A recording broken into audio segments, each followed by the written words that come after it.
Hi, this is Debbie, and thank you for joining me today as I look at using small stamps to create a wreath. You can pretty much choose any stamp to use in a wreath: circles, snowflakes, holiday icons, but of course there's traditional leaves and flowers route, which I took with this card. I used the Birthday Seedling stamp set, which is part of the new release from Simon Says Stamp.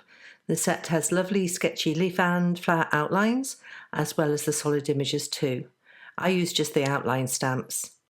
When creating a wreath, it's a good idea to have a guide to stamp around, otherwise your wreath might look a bit wonky.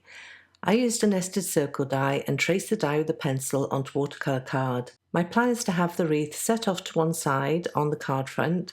However, I used a larger piece of card than I needed so that I had flexibility when cutting down the piece later to ensure I had the wreath just where I wanted it. I used a kneaded eraser to lighten the pencil lines so that if the line is trapped under the stamped images, that it's not too noticeable, and once I start to paint you really won't see the line. In fact, as I set up to stamp, you could hardly see the circle on the camera, but it is visible to me in person. You could use a MISTI to stamp your images around the wreath, but I chose acrylic blocks on this occasion. It's so quick and easy when stamping out a wreath like this. I used Antique Linen Distress Ink, which is my favourite for the no-line watercolour look, as it melts into the paint easily. I worked out where I wanted the first leaf cluster to go and then inked up and stamped. This particular leaf cluster is perfect for building a wreath as it has a natural curve to the design, which makes it easy to line up with a pencil circle. I continued stamping around the circle until I'd gone the full way round, alternating between the three main leaf images as I went. I wanted a loose organic feel to the wreath, and so I didn't plan any of the stamping to be symmetrical in any way. Once I'd got the outline of the wreath filled in, then I bulked out the leaves and filled in any gaps with the single leaf image. With the full wreath laid out, I started adding in the flowers, dotting them around the leaves. I didn't try and go for anything symmetrical again, just randomly stamping them where I could find a gap. Finally, I took the tiny little individual flower stamps and dotted those around the edges. There are lots of images to paint around the wreath, and so I kept my watercolouring simple with minimal layers. I mainly used the wet on wet technique of painting the image with water first, and then bringing in a second paintbrush loaded with paint and dotting the paint onto the wet surface. The paint spreads through the water and gives lovely blends and bleeds if you let it to do its thing. The trick is to catch the water at just the right time. You want an even sheen over the surface for the best effect. If the water is more of a puddle, or if the water is drying off, then you won't get such a nice effect. I used Daniel Smith paints. For the leaves, I used mainly undersea green, on occasion mixed with cerulean blue chromium or indigo for bluer hues. My aim was to get a variety of greens in different strengths around the leaves, some dark and dominant and some pale and ethereal. I actually ended up using 3 brushes as I worked, all synthetic rounds. From memory, I used a size 6 for water, a size 4 loaded with paint for the leaves, and a size 2 loaded with sepia for the stems. I like when the colour of the stems bleeds into the leaf, and so adding the stems in while the leaves are still wet allows for this. Because I wanted a light summery wreath, I kept a lot of the leaves in paler, more pastel colours. It does mean that the antique linen outline is more visible, but I'm okay with that. I'll play some music now while I continue to paint, but just so you know, the yellow flowers were painted in yellow ochre, the pink flowers were a mix off my palette with pyrrole crimson for the centres, and the blue flowers I added in freehand at the end were a mix of my palette again, but mainly a very dilute indigo.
Having given everything a layer of paint, I realised that my values were all rather the same, being all middle of the road in depth, and so I darkened a few of the leaves, not all of them. I picked 4 or 5 to give a second layer of darker paint to add shadows, and then for the highlights I mixed a light bluey green and freehand painted a few leaves here and there.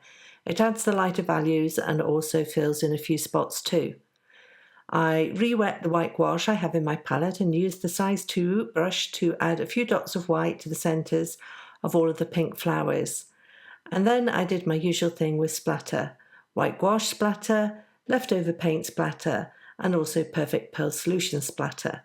I still felt something was missing though, and so to add extra interest, I added a few freehand flowers in a pale blue inspired by the forget-me-nots in my garden. The great thing about loose flowers, especially in a pale hue, is that any vaguely flower-like blob looks, well, like a flower. I called it done at this point and started to trim the panel down.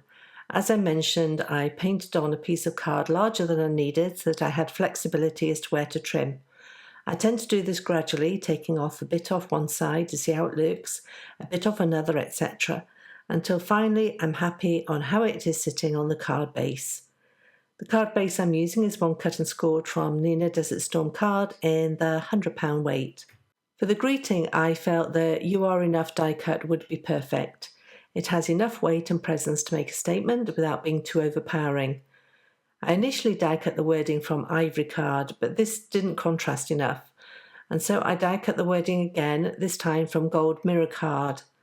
I mounted the lettering onto the background piece I'd cut from vellum with Gina K Connect glue. I added foam tape to the back of the watercolour panel and added it to the card base. I also added tiny pieces of foam tape to the back of the die cut and then positioned that to be in the lower left of the wreath. I think offsetting the wreath and the sentiment gives the design energy and keeps the viewer interested. To finish, I added a few eggshell pearls kept in place with Gina K Connect glue. And that completes this watercoloured wreath constructed from small stamps. I'll leave links in the YouTube description below to all the products I've highlighted today, as well as a link to the coordinating post over on my blog. I want to thank you for joining me today, and I'll see you next time.